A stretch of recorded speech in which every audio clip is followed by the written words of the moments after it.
Well, hello and welcome to Fuquay-Varina United Methodist Church. My name is Owen. I'm one of the pastors here, if we haven't had a chance to meet yet, and we're glad you're here.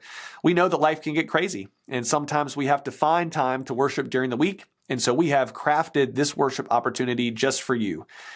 We know, nothing's perfect, but whenever you're worshiping and wherever you're worshiping, we're glad that we can be here worshiping together.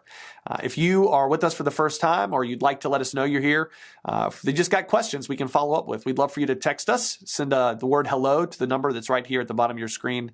We'd love to get back in touch with you as soon as we can to see how we can connect or help solve whatever it is that you've got for us. So don't hesitate to reach out. Also, if this is an opportunity that you regularly participate in and you'd like to partner with us in mission and ministry, we'd love to have that partnership with you as we serve our greater community here around Fuquay-Varina. You can go to our website, fvumc.org/give. And we'd love, again, any sort of support that you can offer will help us continue to do this and do it well. And so you can check that out while you're there. Anything that you need, hopefully, will be right there on our website. Particularly if you're looking for other worship opportunities, you'll be able to see those on our worship page. And again, we're just so glad you're here, and we hope that you find something meaningful, something you can hang your hat on this week as we participate in worship together.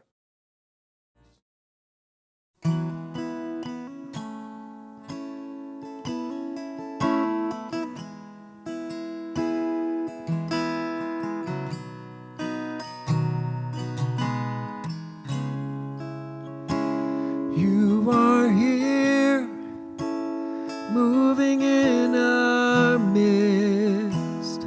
I worship you, I worship you.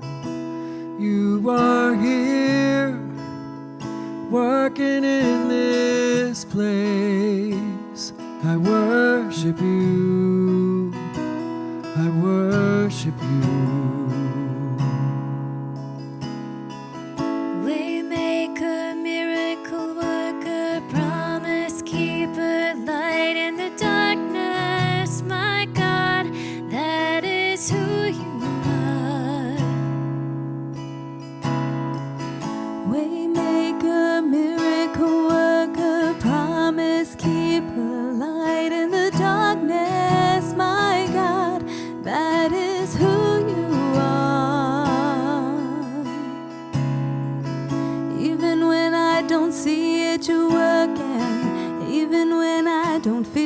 You're working, you never stop working, you never stop working. Even when I don't see it, you're working. Even when I don't feel it, you're working. You never stop working. You never stop working. Waymaker, miracle worker, promise keeper, light in the darkness, my God, that is who you are. Waymaker, miracle worker, promise keeper, light in the darkness, my God, that is who you are. Waymaker, miracle worker, promise keeper, light in the darkness, my God, that is who you are. Hey everyone, during the month of October, we're focusing on generosity, both God's generosity towards us and what it looks like for us to reflect the generosity of God towards others in our lives and all the places that we live, work, worship, and play. We've been asking the question, what does it look like for us to scatter the goodness of God like glitter in all of those places? And I hope that that's been a meaningful conversation for you. One of the tangible actions that you can take during this month is to consider what it would look like to participate in the work of our church with your generosity. Over 99% of what it takes to make our community of faith operate comes from folks who call this place home, right? Folks that worship with us both in person and online. Whether it's power or heat or internet or water or children's ministry, youth ministry, every class, every worship service, every mission project, every room that we lend out, every community group we host, the staff, the structure, the supplies, the surface of our parking lot, all of that is in ministry. And all of that is made possible by the generosity of folks who call this their church home. The good news is that as we continue to re-engage and re-emerge on the other side of our COVID slumber, we seem to be in a really strong financial place. Our budget is balanced. We are carrying no debt, and all those things really put us in a place to continue to do great work in the year and years ahead. One of the things that we have noted that we're just paying attention to is that only about 50% of our families, our households that are actively a part of our faith community are participating financially. And I say that not to create, undue pressure or stress or guilt or shame or anything like that. I just say it because it's a number that is substantially lower than it has been in the past, and something that we're paying attention to.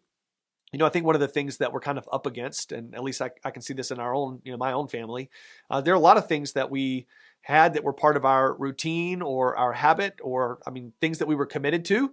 And after kind of that COVID lull, a lot of those things we just kind of fell out of the habit of doing. And as we stumble upon those and recognize them and name them nowadays, we begin to work them back into our calendar or, our intentional decisions or whatever it is. And I think that this is probably just one of those things that fell off a lot of our radars. And so part of me saying it, like I said, no pressure, no guilt, is just to name it so that if it is one of those things, and that is something that you would care to do, we can just kind of all be aware of it together. I think it's worth paying attention to. And then lastly, and I say these things really also just as a heads up, this weekend you will likely be receiving some mail from us. If you haven't already, we mailed out about 820 copies of our stewardship piece. If you don't get one by Wednesday, let us know. We'll have some extras around the church next weekend for sure if you want to pick one up. When you get it, there's a couple of things that you're going to notice, and I just like to highlight them so that, again, they're not catching anybody off guard. The first is we are working towards making plans and projections for 2023, and so we're inviting people to participate in our annual mission and ministry budget, just like we do every single year. Our giving this coming year, we're anticipating to be between 1.4 and 1.5 million, which is awesome. That's back, like I said, to pre-COVID levels, which is fantastic. You'll notice that our budget was not quite that low. We've continued to kind of constrain and restrain our spending over the course of the year, which I think in a lot of part is just good, healthy stewardship, right? It's what it looks like to live within your means. But I also think that there are some things that we could engage in over the course of the next year if we all started pulling together and could meet the budget of 1.5. I think if you add all the numbers up, it's 1.5 or a little bit above that. So you can read that as a word of invitation and a word of challenge.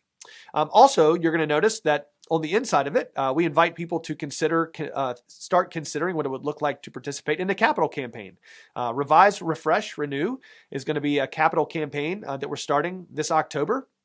It's going to be a 2-year campaign to update and upfit the 23-year-old building in which we live and move and have our being, to make sure that it's ready to do ministry like ministry is being done today and for the next 20 years. And so we're going to kick all of that off on October the 9th, Sunday. And from 4:30 to 6, we'd love for you to join us if it's not too late. If you've missed it or you can't make it, we'll have plenty of other times. We'll be going to lots of different groups and classes and small pockets of folks, as well as having some makeup opportunities for you to come and hear the details about that. We'll also be talking about it a little bit more in Sundays to come. We'd love to see you if it's not too late.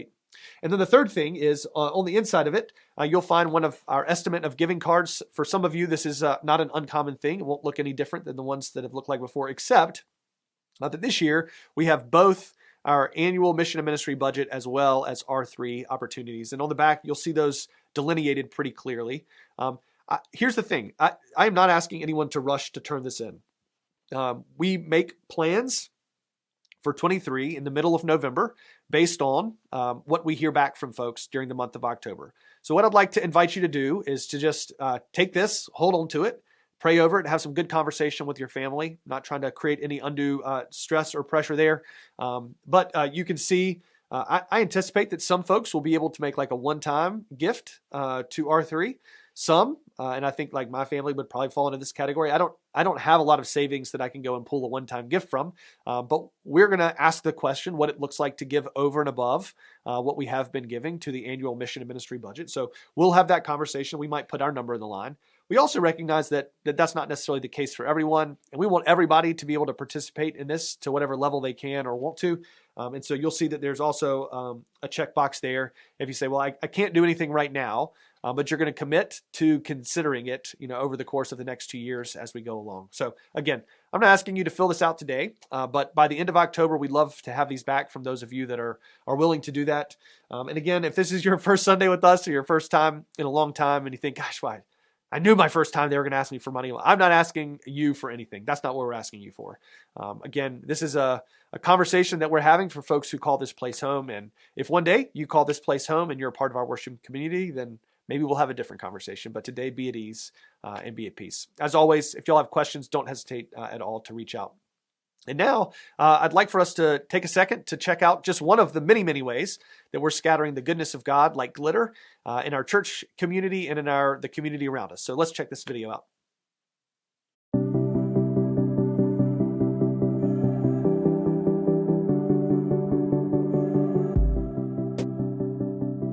I've known you for about a year now. I think you came and joined our Bible in a Year group online.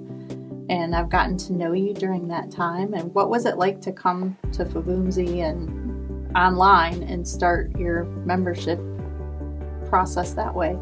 When I first knew that I was going to move to this area, I started to do some research online because I was in a caregiving role for my mom. And so she wasn't often up to going to church in person, and I didn't want to leave her alone at home. And so that's one of the things that really attracted me to Fuquay was to find that active online service, and especially as it evolved to a service that was really dedicated to the online community. With the venue, when you know that that's being presented directly to you, you're participating in worship differently than just watching a service that's being broadcast. That was a big help to me in finding my place in this church even before I was able to attend in person. What was it like to meet people in person once you were able to? That just made it such a better connection. But I think by the time I was able to start attending in person, I already had built so many relationships. And so I felt like I had a place, I belonged in the church even before I joined, before I transferred my membership here.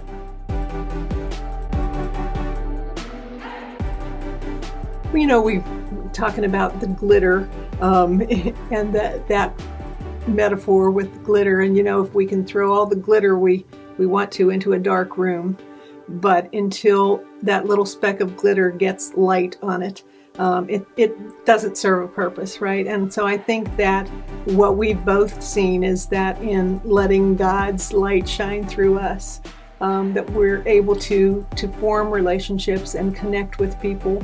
I think that just being present to the person and having that opportunity to listen to them gives them, they might not realize it, but that little sparkle of God, because that's what God offers to us.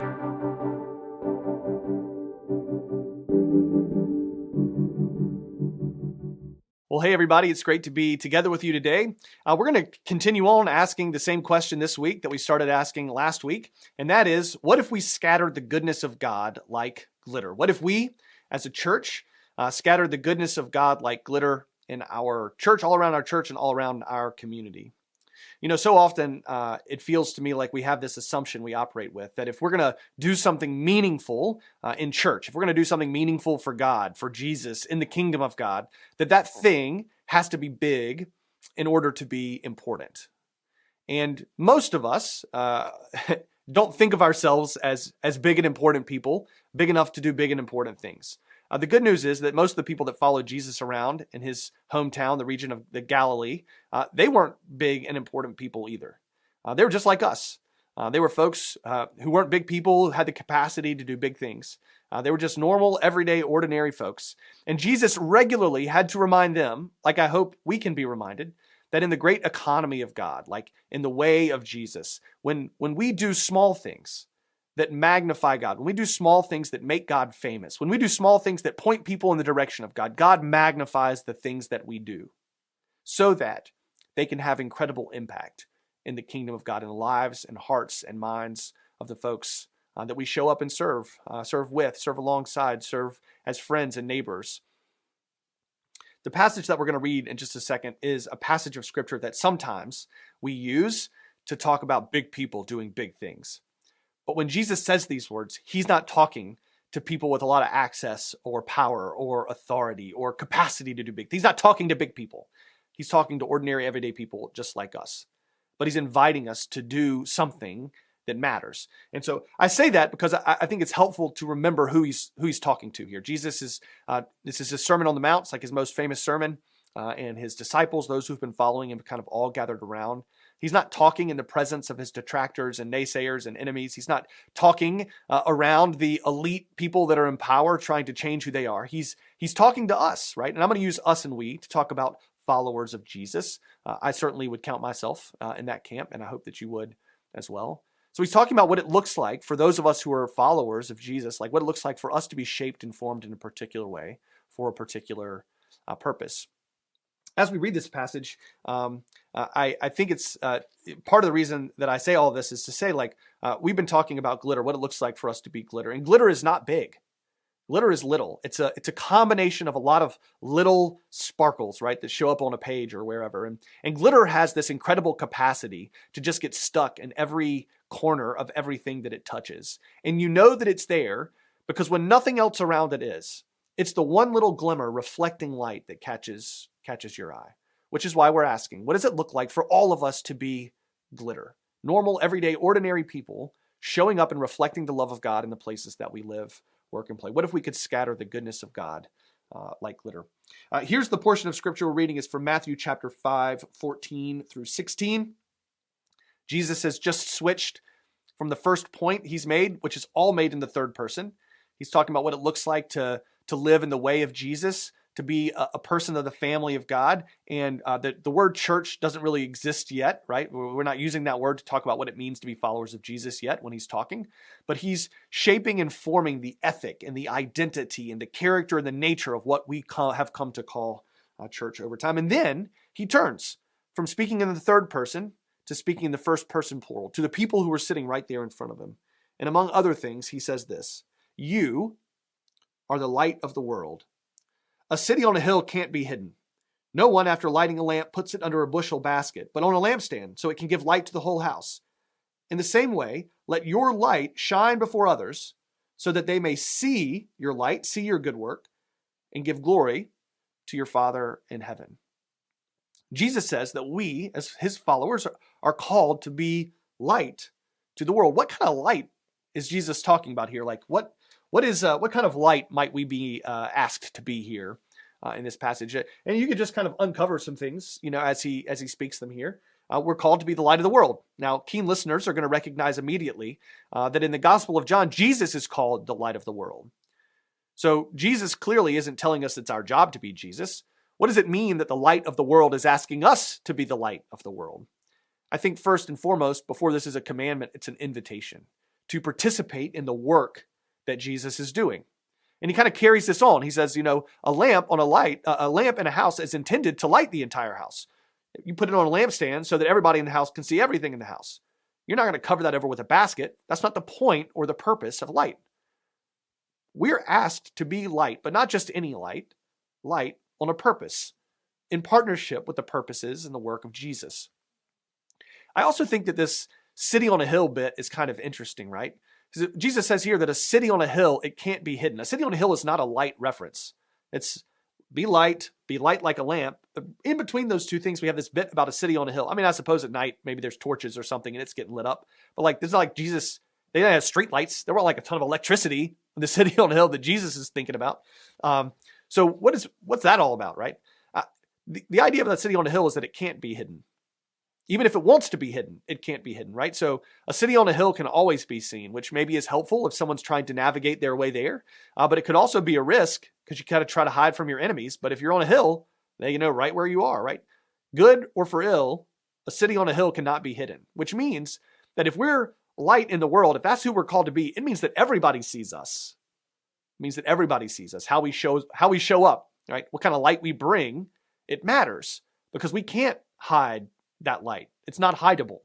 And it's going to reflect It's going to reflect back on God. And what we want is, when people see our light, to give glory to our Father in heaven, to become a part of the family of God. That's the kind of "so that" of this passage, right? That's the type of light we're called to be. It occurs to me that most of the time when we say we need some light, we don't just mean we need light. We mean we need just the right light for whatever purpose it is that is called for in that moment. I mean, the wrong light at the wrong time can be hugely problematic. My kids, they love a good nightlight, right? Kids do. Nightlights have that capacity to like chase away overactive imaginations. And I can remember, as a teenager growing up and like loving to sleep in. And as a teenager, I mean also now. And I like to be woken up gently from my slumber. Just the right light at night and just the right light in the morning. The gentle light that streams through the blinds, dapples the walls with shades of pink and gold and warms you from your slumber. Now compare that to the light that sometimes I give when I get frustrated and I walk into a room because we're not up yet and we've got to get going. So I just throw the lights on and I say, "Get out of bed." That light may be effective at getting people out of the bed, but that light is harsh light. It's cruel light. It's bitter and brutal light. It's light that may accomplish a particular purpose, but is not building a beautiful relationship, as we go through the day. It's a rough way. It's a rough way, right? The wrong light at the wrong time can be hugely problematic. My kids love to pay me back for doing that by turning on the lights in the car at night while we're driving so they can read or play or see or whatever they want to do. But I've got their life in my hands and I now can't see out of my car because their light is on. The wrong light at the wrong time is hugely problematic and a terrible miscalculation on their part, right? But by comparison, there is this light in my car. It's this little dot of a blue light, like right, kind of above my right-hand shoulder. And it shines down on the console so that I know which, like all the knobs and buttons kind of light up in the blue light. Now, for 4 years, I drove the car and couldn't figure out what that light did. I thought maybe it was like to talk to a garage door or something like that, or maybe it's satellites, on some sort of technology package that we don't have. 4 years in, it finally occurred to me that little light for the last 4 years has been doing its job, humbly, gently, and faithfully casting just the right light on the dash so that I can see the buttons and knobs that I need in order to navigate the world around me, the car, in the middle of the night. And it's just the right light for me to be able to see those buttons, but not to get in the way of my ability to see the world around me outside of the car, right? It's just the right light. The wrong light at the wrong time is hugely problematic. The right light, just the right light for the right purpose, though, makes a huge difference. Makes a huge difference. Not to add insult to injury, but we lost our power last week. I don't know if y'all did the same, but it was gone for like 10 hours in the storm. And it didn't come back on in the middle of the day, which would have been awesome. Because as soon as it went off, great weeping and gnashing of teeth goes up. And what are we going to do? We just have to talk to each other. Life is terrible. The fact that it came back on in the middle of the night, while frustrating, is also evidence that somebody was up in the middle of the night fixing the power so that I could have lights. And so if that was you, thank you. Thank you so much.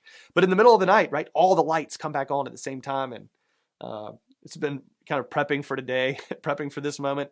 And say, oh, this is a perfect example. This is a perfect example. Like Alexa is like, cannot connect to the internet. And we're panicking. And the alarm system that doesn't connect to anything, it wants to let us know that it lost power. It's beeping. All the lights are on. The fans come back on. The TVs come back on.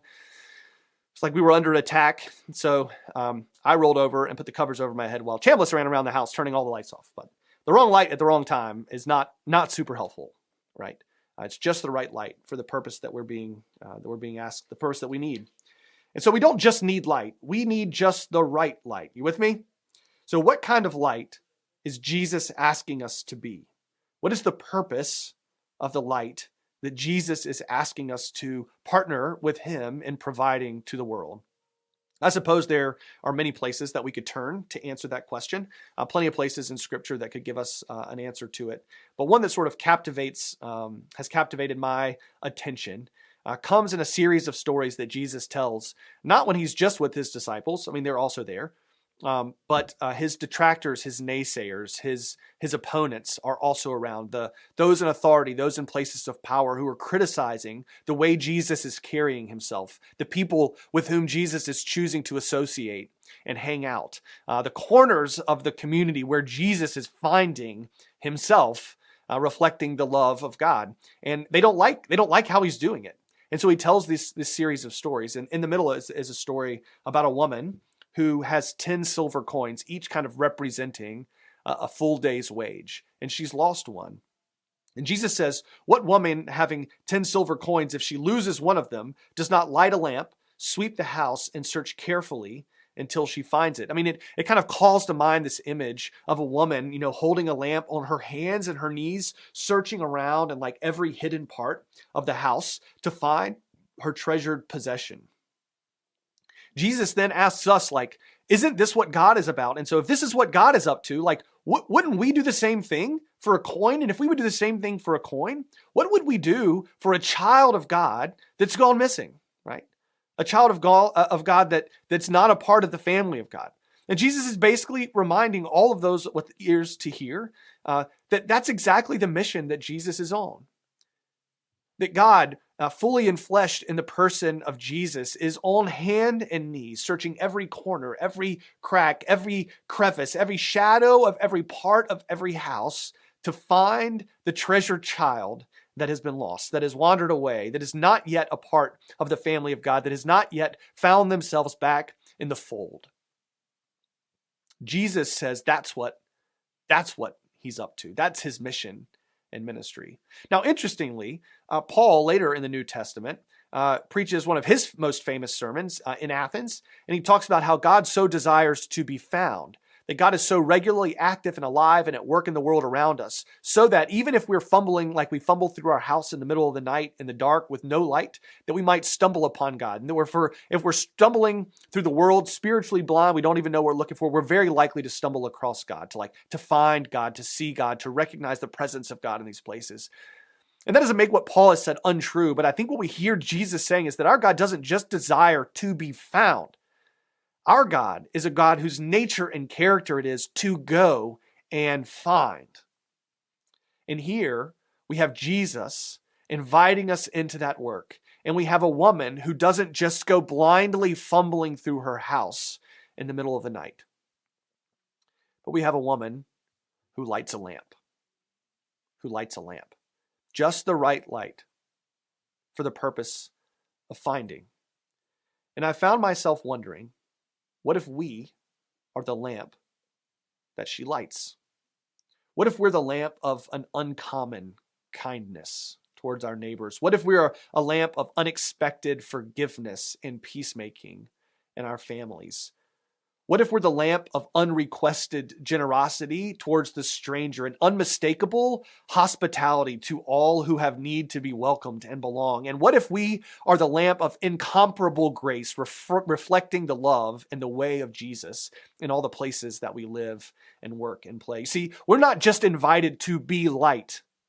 We are being invited by Jesus to partner with Jesus to be just the right kind of light. Light with a purpose. Light in the hands of a Savior searching for a treasured child. Just in the same way that someone came searching for us. Friends, how we show up, it matters. The wrong light at the wrong time can be blinding, problematic in every sense of the word. It can cause chaos and pain. It can be harsh and it can be cruel. Just the right light in just the right way can be beautiful. What if we could scatter the goodness of God like glitter in all the places that we live and work and play? Jesus says, you are the light of the world. Let your light shine before others, that they may see the character and nature of this searching Savior, that they can see the nature and character of God reflected in your life and give glory to your Father in heaven. Find themselves as a part of the family of God. So where today can we make the choice, each of us individually in our own places, to be a light bearer in every corner, every crack, every cranny and crevice of the room? Where can we reflect the love of God? And what have we received that we now have the opportunity to share? Let's go be like glitter, scattering the goodness of God like glitter in all the places that we live and work and play. Go be just the right kind of light. See y'all next week. Let us stand in awestruck wonder of our God, whose love for us is so deep. And I just know that God desires us to be in this space where we lay down any distraction, any burden, and turn our hearts to Him.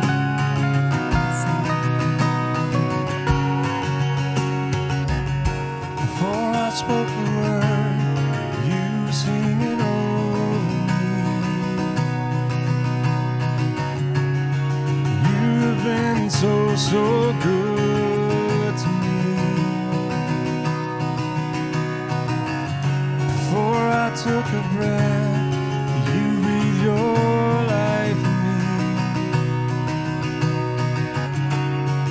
You have been so kind to me. Oh, the overwhelming, never-ending, reckless love of God. Oh, it chases me down, fights till I found these the 99. I couldn't earn it, and I don't deserve it. Still, you give yourself away. Oh, the overwhelming, never-ending, reckless love of God. Yeah.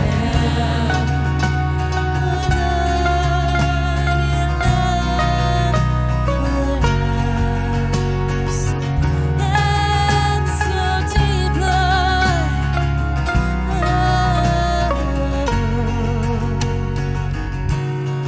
I was your foe, still your love fought for me. You've been so good to me. When I felt no worth, you paid it all for me.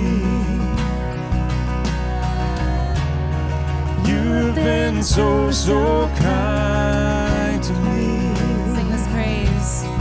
Oh, the overwhelming, never-ending, reckless love of God.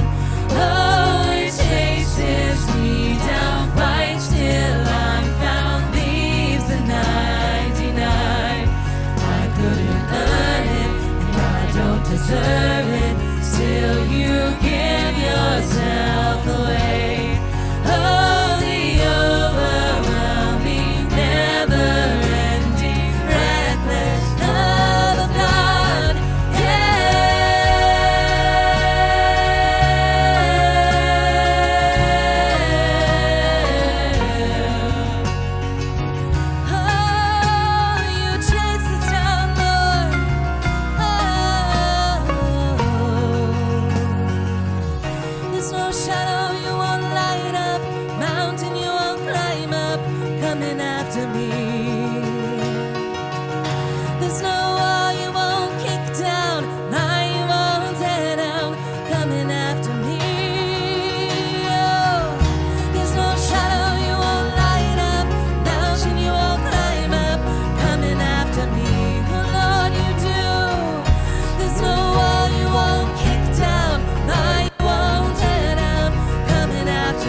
again, it's been great to be with you together today.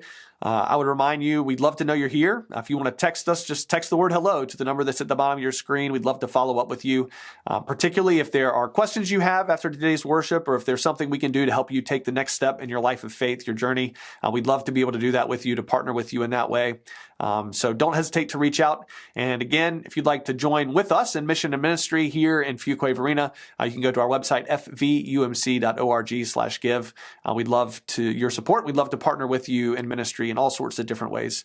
We have plenty of other worshiping opportunities live on Sunday morning, as well as throughout the week. And so don't forget to hop over to our website, fvumc.org, to check out all those opportunities. We'd love to get a chance to meet you should the time come. And until then, it's been great to worship together with you today.